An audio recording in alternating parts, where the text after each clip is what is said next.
Week 2 was when things got real. It's where everything started to escalate. This was the week where I stopped poking around and started dealing with things that could genuinely stop the renovation in its tracks. Week 2 was when I really took accountability for this project and stopped doubting my instincts. Hi everyone, my name's Ian. In the fall of 2025, I purchased a house at an auction in Scotland.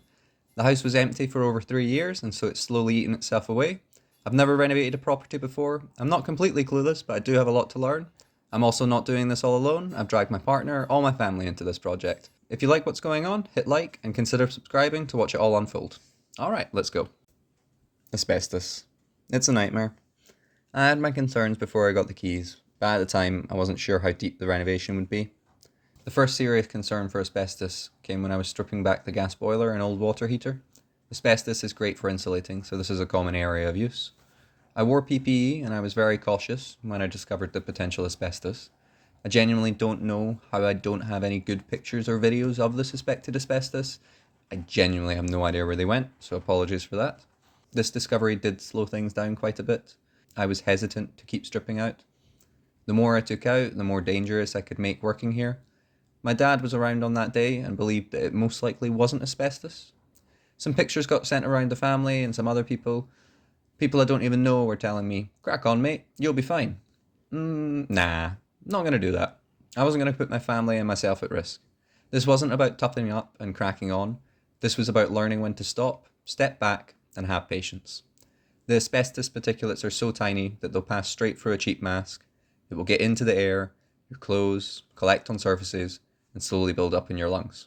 Disrupting asbestos is an extremely dangerous thing to do. My choices were test this one area around the boiler and water heater, or get a full renovation and demolition survey.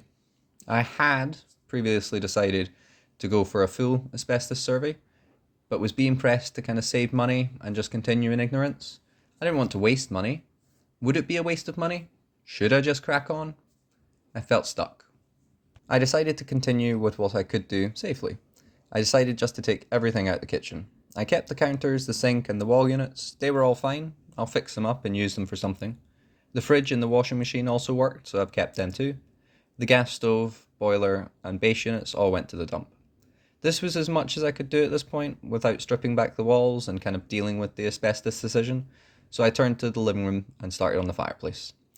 I proceeded cautiously here because of the ceiling tiles, although I was pretty sure that they were just decorative polystyrene.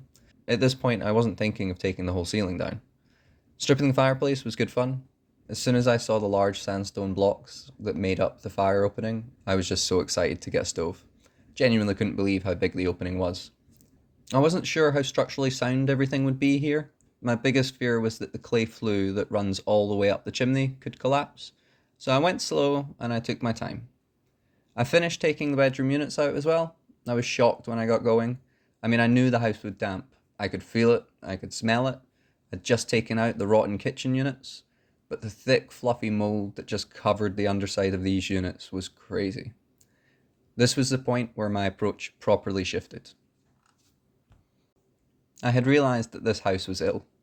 A cosmetic renovation would never make this house healthy and safe.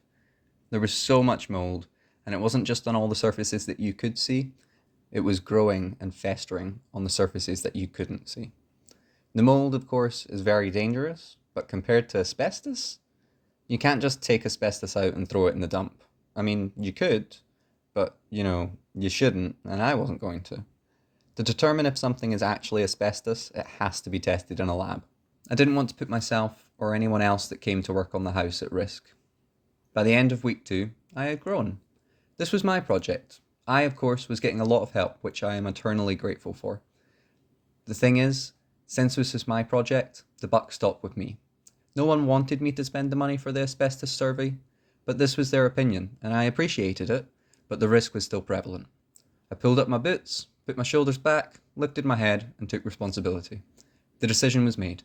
Take the whole house back to bone, but first, get a full renovation and demolition asbestos survey. The second week was when I realised moving in within 6 weeks was never going to work. I felt crazy. I had just bought a house. 2 weeks after getting the keys, I was planning to rip everything out with no skill or no real money to rebuild it. It's hard to commit to something when you don't know what it's going to take from you. I had people tell me that I could spend 200k on this house and still not be finished. Was I willing to commit to this house? Did I dare make even more work for myself? Could my body and mind handle what this renovation was becoming? My mum always said a house is greedy. It wants your time, your money, or both. Next time, I'll be continuing into week 3, the asbestos inspection and the results. Was it actually worth paying for? Also in week 3, why did I part ways with the architect I initially brought on? If you're interested in following along, feel free to subscribe. To see more, head over to the channel. The first 2 videos are up there. Cheers!